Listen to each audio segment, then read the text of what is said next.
শুধু তো ইরান না, ইরানের পাশে তো আপনার চীন এবং রাশিয়া নতুন নতুন, তারা তো অত্যাধুনিক, তারা অনেক কিছু দিচ্ছে, যেটা দিয়ে মানে ইরান যুক্তরাষ্ট্রকে সহজে কাবু করতে পারে। এরকম তো অনেক প্রযুক্তির ব্যবহারও তারা দিচ্ছে। এবং পররাষ্ট্রমন্ত্রী, রাশিয়ার পররাষ্ট্রমন্ত্রী তো আসলেন তিনি ইরানে, তার যুদ্ধ বিমানে করে। আরেকটা হ্যাঁ, জিনিস দেখেছেন কিনা আমি চমৎকার একটা জানি না, যে প্রশ্ন মার্কিন। করেছেন। হুম। জি, বলে নেন যে এটা। আরেকটা জিনিস, আপনার এই প্রশ্নটা আমি ভুলে যাব, এটার উত্তর দিতে হ্যাঁ, চাই। ভালো একটা প্রশ্ন এটার উত্তরটা করেছেন। দিয়ে দেন। যুদ্ধে হুম। যুদ্ধে জয়ী হইতে হলে যুদ্ধে জয়ী হইতে হলে আপনার ডিস্টেন্স কম থাকতে হবে, অর্থাৎ কন্টিকিউটি থাকতে হবে ল্যান্ডের। অর্থাৎ রাশিয়া, হুম। আপনি ঠিকই বলছেন, চীন এবং রাশিয়া অপেক্ষাকৃতভাবে আমেরিকার চেয়ে ইরানের অনেক কাছে। সুতরাং সর্বাত্মক যুদ্ধ বাঁধলে, এটা ডোনাল্ড ট্রাম্প কেন বুঝে না, সর্বাত্মক যুদ্ধ বাঁধলে ভৌগোলিক হুম। আপনার সান্নিধ্যের কারণেই ইরান জিতে যাবে। কারণ রাশিয়া এবং চায়না অপেক্ষাকৃত কম দূরত্বে থেকে ইরানকে সহযোগিতা করতে হবে, সহযোগিতা করতে হুম। পারবে। হুম। হুম। আর অন্যদিকে যেটা হবে যে আমেরিকা ডিফেন্ড করবে বা অফেন্সিভ যেটাই করুক, আমেরিকাকে কিন্তু আসতে হবে 10,000 মাইল দূর থেকে। সুতরাং এই ডিস্টেন্সটা কিন্তু একটা ফ্যাক্টর হবে, ম্যাটার করবে সামনের যুদ্ধতে।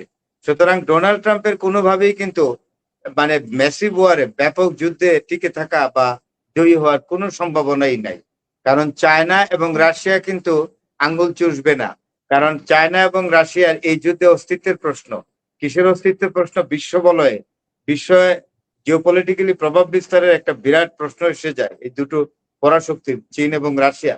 সুতরাং আমেরিকাকে ফাইনালি ওই সুযোগ চীন এবং আমেরিকা দেওয়ার প্রশ্নই ওঠে না। আর হুম। হুম। মানে হুম। আপনার টেরিটোরিয়াল কন্টিনিউটির ফলে, দূরত্ব কম হওয়ার ফলে হুম। চায়না এবং রাশিয়াই ইরানের সাথে যুদ্ধে জিতবে এবং আমেরিকাকে দারুণভাবে পরাস্ত করবে, কঠিনভাবে পরাস্ত। হুম। হুম। আরেকটা হুম। জিনিস বলি, ভিয়েতনামের যুদ্ধ যে এটার পরাজয়ের আরেকটাও কারণ ছিল যে আমেরিকার থেকে ভিয়েতনামের দূরত্ব অনেক। চীন এবং উত্তর কোরিয়া অনেক কাছে থেকে লাগা ভূখণ্ড থেকে তারা হুম। সহযোগিতা করেছে। কারণ চীন এবং উত্তর কোরিয়া ছিল ভিয়েতনামের একদম খুবই সংলগ্ন। তাই আমেরিকা হুম। এত দূর থেকে এসে আর বেশি দিন যুদ্ধে টিকে থাকতে পারে নাই, মাস্তানি শেষ।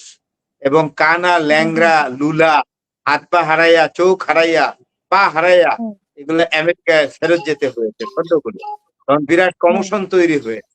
তো এখনো যদি হুম। 50,000 সৈন্য নামায়, আমি তো চাই নামা, নামো, হুম। হুম। দেখবো হুম। হুম। মজাটা। একদম নিশ্চিহ্ন করে এইবারও হাত হারিয়ে, কান হারিয়ে, চোখ হারিয়ে, নাক হারিয়ে, পা হারিয়ে এইগুলো আবার আমেরিকায় হুম। ফেরত যাবে। তখন হুম। ডোনাল্ড ট্রাম্পের বিরুদ্ধে যে গণবিদ্রোহ হবে, সেটা হবে ইতিহাসের স্মরণকালের এক ঘটনা। আমাদের পাঠান ভাই আমেরিকাতে থেকে এই দৃশ্য সরাসরি দেখতে পারবেন। ধন্যবাদ। এই শূন্যদের ব্যাপারে আরেকটা প্রশ্ন ছিল, সেটা হচ্ছে যে হিট হ্যাকসের উনি অপরাধে আবার আমি টেস্ট আমি করতেছিলেন। আশা করি এই ধরনের মার্কিন কোনো কিছু না হোক। মার্কিন সেনাদের সক্ষমতা উনি টেস্ট করতেছেন, এস্টেরন দিয়ে মনে হয়, টেস্টো আমার এস্টার। হাসি পাইছে, আমি দেখছি উনি নিজে দাঁড়াইয়া, হ্যাঁ। উনি দাঁড়িয়ে রয়েছেন হ্যাঁ। হ্যাঁ, শয়তানের উনি মতো, দাঁড়িয়ে আছেন। ডেভিলের মতো দাঁড়িয়ে সব- আছে। আর সামনে হুম। সৈন্যগুলো কেলিবানের মতো নাচতেছে। আমার খুব হাসি পেল। এইগুলা গিয়ে হরমুজের গ্রাউন্ডে নামবে, কিস আইল্যান্ডে নামবে, খার্গ আইল্যান্ডে নামবে, একদম হুম। হাঁটু হুম। পর্যন্ত কেটে দেবে ইরান। আর হুম। হুম। চায়না এবং হুম। আমেরিকা ওই দিক থেকে ব্যারিকেড দিয়া সোজা করে দিবে, হুম। আমেরিকায় ফেরত যেতে দিবে। লিখে রাখেন। হুম। হুম। হুম। হুম। হুম। আমার হাসি পাচ্ছে, হুম। প্যারেড করায়, প্যারেড করায় এদের ক্যাপাবিলিটি দেখে। প্যারেড করায়। হুম। আহারে, হুম। ইরান যে কত কেয়ার করে এটারে। হুম। হুম। হুম। ধন্যবাদ।